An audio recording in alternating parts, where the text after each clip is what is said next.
Egypt.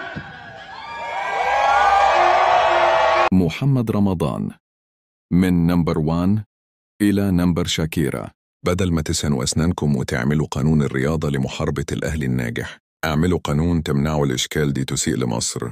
يبدو أن محمد رمضان قرر أن يضيف لقبا جديدا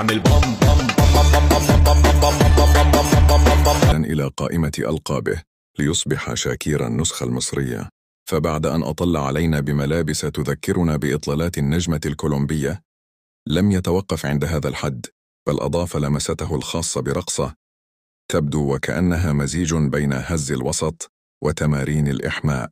رمضان الذي يصر على أنه يقدم فناً عالمياً، يبدو أنه قرر أن يختصر المسافة بين القاهرة وكولومبيا بخطوة واحدة: ارتداء ملابس شاكيرا وتقليد حركاتها.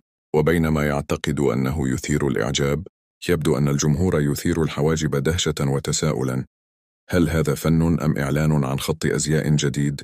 الله وكيل، احنا عايشين مع بهايم، البهايم اللي عايشين ياكلوا ويشربوا وهم شلاحي مش فاهمين حاجة.